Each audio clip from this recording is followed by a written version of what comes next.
सुनो और याद रखना इस बात को, गौर करें क्या, मेरी तरफ देखे मेरे भाई। एक मकरान शाह बादशाह गुजरा है ईरान का, कुछ नरम दिल था।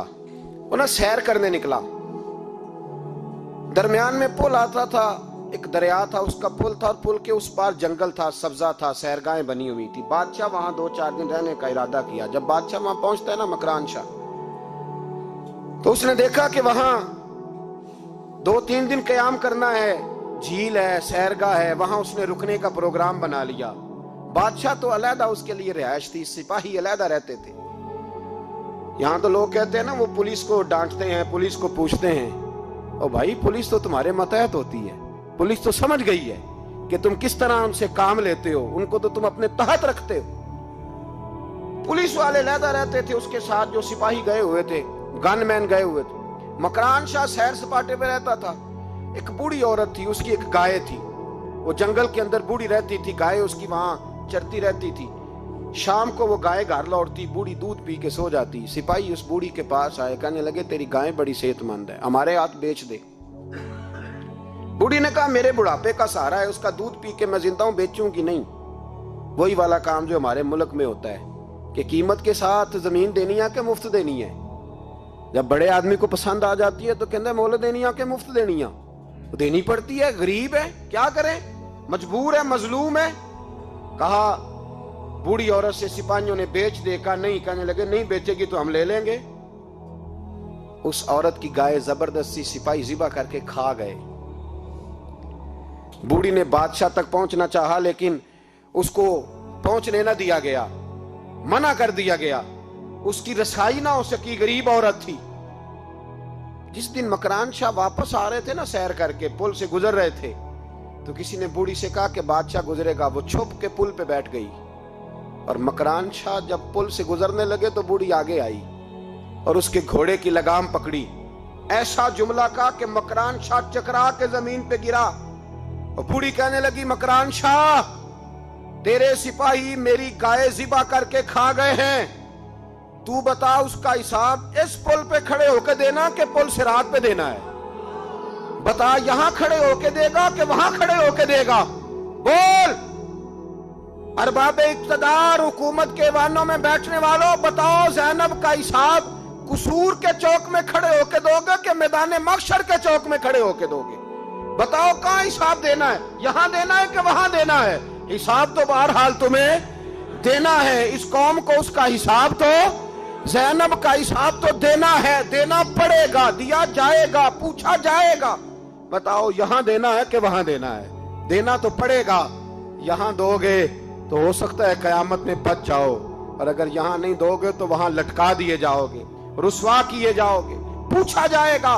मकरान शाह चकरा के गिरा जमीन पे और गिर के कहने लगा बीबी मैं वहां हिसाब नहीं दे सकता, दो देना यही ले ले, जो लेना यहीं ले ले, आ जाओ, आ जाओ, वक्त है, गुंजाइश है, मोहलत के दिनों में तौबा कर लो, पलट आओ, अल्लाह के हुजूर हाजिर हो जाओ। इस मुआशरे को सफाई की जरूरत पड़ गई है। इस मुआशरे में हर आदमी अपना किरदार अदा करे, जालिम के खिलाफ उठे, बेहयाई, फहाशी, उरियानी, बदनिगाही, इसके खिलाफ उठे। हजरत अमीर मुआविया रदी अल्लाह ताला अन्हु अपने दौरे हुकूमत में बाहर निकले। एक बीबी बापर्दा औरत बुरके में गली में घूम रही थी, बुरका डाल के। हजरत अमीर मुआविया दौड़ के मस्जिद चले गए, रोने लगे, कहने लगे सहाबा के जमाने में ये औरतें गली में आ गई हैं, हमारे दौर में ही आ गई हैं, कहीं अल्लाह का कहर नाजिल ना हो जाए। हालांकि वो बापर्दा थी बीबी। यहाँ तो बड़ी डटाई के साथ फ्रंट सीट पे बेपर्दा औरत को बिठाया जाता है और दलीलें दी जाती हैं कि हम पढ़ लिख गए, FSC और BSc हमारी तालीम है, हमारे पास अभी ताजी तो कार आई है, तो बताएं ना कि जो कार पे बैठी है वो कार की मालकन है। यहाँ तो हर चीज खोल के बयान करना लोगों ने अपने लिए जरूरी समझ लिया है, अपने कल्चर का हिस्सा बना लिया है। खुदारा फाशी के खिलाफ, बेहयाई के खिलाफ, उरियानी के खिलाफ उठो और इस पुल को बांधो। जब तक फाशी रहेगी, उरियानी रहेगी। पाकिस्तान में 10 के करीब बच्चों के साथ रोज ज्यादती होती है। यह आपके कौमी अखबारात की आज सुबह की रिपोर्ट है। ये तो वो चीजें हैं जो खुल के बाहर आ गई, और इसके अलावा जो बेहयाई के अड्डे खुले हुए हैं, न जाने उनकी तादाद कितनी, किस कदर ज्यादा ظلم ہو رہا ہے. میرے رسول پاک صلی اللہ تعالی وسلم نے فرمایا جب کوئی زنا کرتا ہے تو ایمان اس کے سینے سے نکل جاتا ہے اس کے سینے سے. آنکھوں پر پردہ ہونا چاہیے, کانوں پر پردہ ہونا. اور اگر زینب کے قتل کے بعد بھی کسی کے موبائل میں گندی تصویر ہے اور اس کے قتل کے بعد بھی بے حیائی کے گانے اس کے موبائل میں ہیں تو پھر وہ رسم کے آنسو نہ بہائے, پھر وہ صرف 2 منٹ کے لیے آگے بڑھ کے مرثیہ خان نہ بنے, وہ پھر شاعر اور ادیب بننے کی کوشش نہ کرے, وہ پھر اپنے حصے کا جملہ لگا کر اپنے آپ کو فیس بک پہ ایکٹیو رکھنے کا تماشا نہ کرے. کیا مطلب ہوا ان چیزوں کا؟ اگر ابھی بھی برائی کے خلاف نہیں اٹھنا, بے حیائی اور فحاشی کے خلاف نہیں اٹھنا, میرے عزیزو آخری بات سننا اور اس کو ہمیشہ یاد رکھنا. میرے نبی پاک صلی اللہ تعالی علیہ وسلم نے فرمایا ہے کسی ایک مسلمان کے قتل میں اگر اہل زمین اہل آسمان سارے بھی شریک ہو جائیں, سارے, تو فرمایا ہو سکتا ہے اللہ سب کو جہنم میں ڈال دے. اس لیے کہ جو قتل ہے نا, قتل ایک ہے زیادتی اور ایک ہے پھر اس کے بعد قتل. ایک انسان کا قتل انسانیت کا قتل ہے. اتنا بڑا ظلم. اور یہاں تو اب قتل کی خبر آ جائے نا اخبار پہ تو اتنی دلچسپی والی رہتی نہیں. اتنے لوگ قتل ہو گئے, کوئی عرض نہیں. یہ تو ہمارے ہاں تو کسی سیاستدان کی شادی کی خبر آئے گی تو وہ دلچسپی والی ہوگی, اس پر تبصرے ہوں گے, کمنٹس ہوں گے. ایک بندہ مر گیا ٹھیک ہے, غریب آدمی تھا, قتل ہو گیا, جان چھوٹی, معاذ اللہ, اس پہ کون توجہ کرتا ہے؟ یہاں تو ان کے میلے چھیلے تماشوں پر لوگ تبصرے کرتے ہیں. یہ جو کوئی نئی ایکٹنگ کر کے دکھاتے ہیں اس پر ہماری توجہ جاتی ہے.